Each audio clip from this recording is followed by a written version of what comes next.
Weekly segment with Happier at Home, focusing not just on elder care, but the caregivers. Happier at Home CEO Deb Marcello is joining us live with more. Deb, good morning to you. Hey, good morning. You're looking great. Thank you very much. It's always good to see you. Let's start this conversation with what is a caregiver, because there may be people out there right now who are actually caregivers themselves and may not actually recognize that. Right. And oftentimes it's really not an outright choice that we make. We're kind of thrown into it sometimes.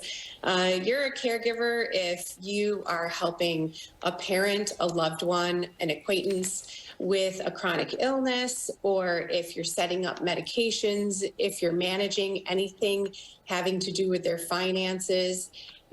So there's so many tasks that we can do for our loved ones that kind of throw us into that caregiver realm. Caregivers, too, take on a burden and may not ask for help with it, or may become overwhelmed by it and not necessarily recognize the stress that comes along with it. So there is help for the caregivers out there, right?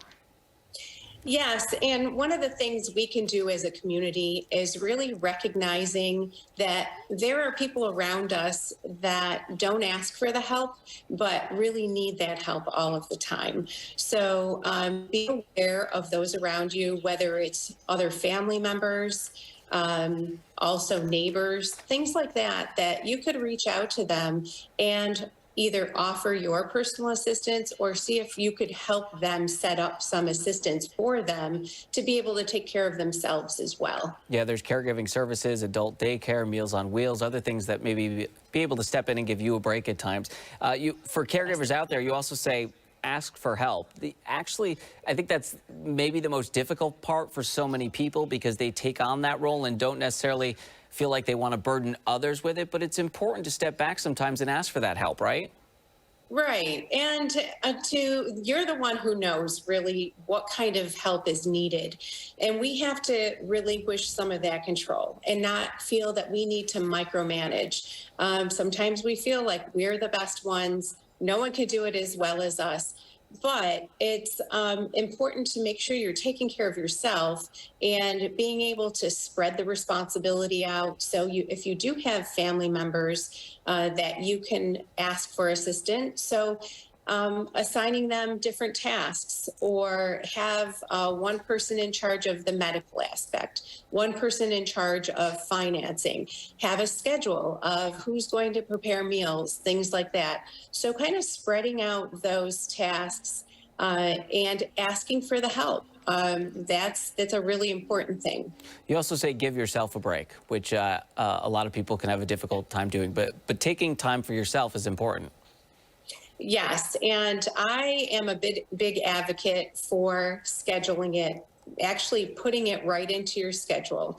So making sure that you're taking at least 30 minutes every day to focus on not even just tasks for yourself, but something that's going to help you recharge. So whether that is, for some people, just taking a bath or reading a book or getting outside and taking a walk, getting fresh air, those things are really important to help you recharge so you're ready to help again. You also say practice acceptance and focus on the things you can control. Yeah, and so many people fall into the victim role. And if you think about it, there's so many things in life that you can just fall into that victim role. So instead, just rising to the occasion, looking at how this can benefit your relationship with that loved one. How is it going to help you to grow as a person? So focusing on those things and showing your love for another human being is incredible. So making sure that you know that you're going to grow through this process, even though it may be difficult. Don't follow the victim. Yeah. We've got about a minute left, Deb. You also say take care of your health, and another a good thing you could do is join a support group where you may have something in common with others. Right. And taking care of your health, this is where you can schedule in, with Happier at Home, maybe have a caregiver there once a week. So you know that that is going to be a reliable scheduled time that you could set up your own doctor's appointments. Make sure that you are getting out and actually exercising, meditating, focusing on eating well, all those things that we always talk about that are very important. But as far as the support groups, that's the best way to find people that can understand. It's great to be able to talk to others that Yeah. are going through similar things and share your resources. That common bond can make a big difference. Deb, always good to see you. Thank you so much for your time on this Monday morning. Appreciate it.